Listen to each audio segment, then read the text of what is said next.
In all honesty, I have really nothing to talk with you guys today. I'm sorry. My life is so boring.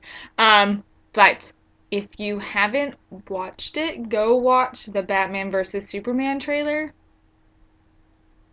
That looks a little bit amazing. I'm really excited to see what Zack Snyder has in store for us with the Batman Superman story. I'm a big fan, though, of the Batman vs. Superman comics and previous animations and films that they have created for that. So I'm really excited about that. No, I haven't watched the Star Wars trailer. I'm still a bit terrified of that, just a little bit. I'm really scared J.J. Abrams is going to mess up Star Wars, and not saying that George Lucas didn't do a fine job of that himself in some instances. But give me some time. I probably will watch it. I just need to get up the proper motivation to do it.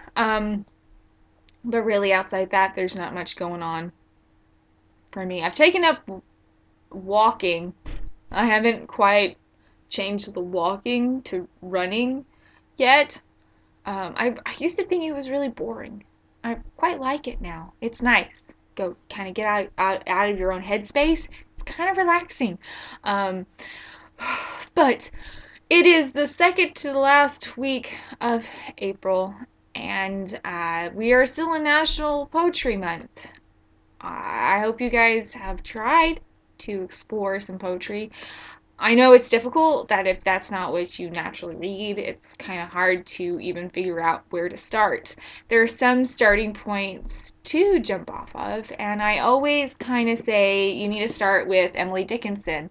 She's short, she's sweet, maybe not sweet all the time, but she's shorter poetry, and usually she's not much into grandiose imagery ideas. That it's kind of hard to understand what she's talking about. Some of my favorite poets, they do that, but I'm a lover of poetry. If you're not a lover of poetry, you should kind of start off with Edgar Allan Poe, William Shakespeare, Emily Dickinson, Robert Frost. Um, Alfred Lord Tennyson isn't bad, but his language sometimes is hard to understand if you're not used to that kind of language. So there's a few poets that you can start off with that kind of helped you emerge. And there's some really cool slam poetry going on right now today. And if you just like type into the search bar on YouTube and just put in slam poetry, sometimes you can find some really excellent stuff, and it really introduces you to what poetry can be. Yeah, in school you're subjected to a lot of boring boring poetry that makes you want to fall asleep, or it makes your brain hurt because your teacher's making you analyze it in such a way. If you seek out to discover poetry from yourself, it's a real treat. It's a real treat, and it creates an emotional connection between you and something that you probably wouldn't have expected to form an emotional connection to.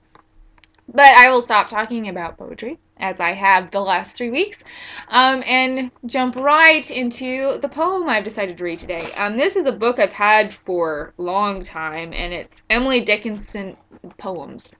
And it was like $8 at Borders when Borders still existed, and when I still worked there. And I've always been drawn to Emily Dickinson. Her life has kind of always been a bit sad. She was a recluse, and she was never published when she was alive. And when they went into a room, they just found drawers and drawers of poetry. And she's one of the most well-known poets now.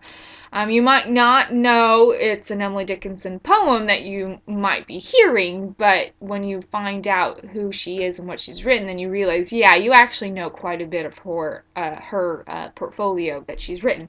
So I actually picked one out of the book, and it's poem 28.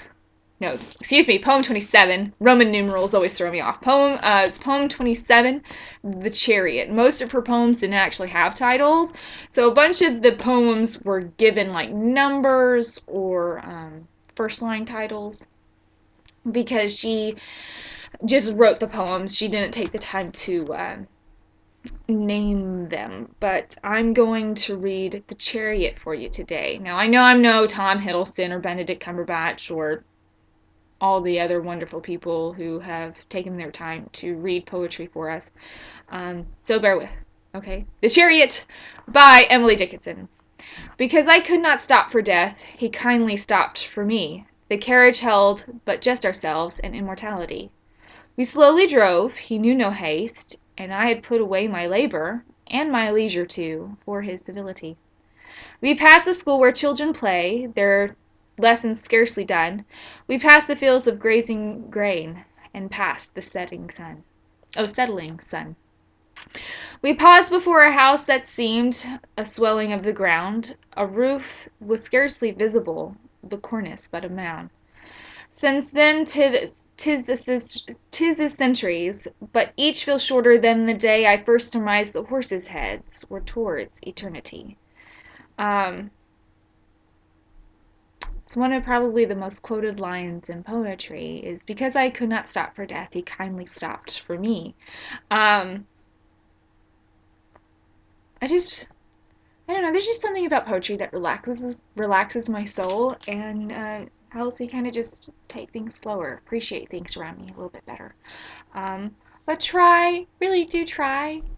If you guys would like, and maybe my next video will include some links to some good sources of poetry that I've discovered over the years. If you're interested, I'll be certain to do that. Share some of your own poetry that you might enjoy, if there is any, and it can be stupid stuff. Uh, if it's stupid stuff that you've come up in school, and always what everyone calls juvenile, Dr. Seuss, but Dr. Seuss has some of the best poetry out too. But I hope you guys have a fantastic week. Enjoy the weather is beautiful here for me, so enjoy whatever weather that you might be having, and I hope you guys have a really good week, and I will see you next time.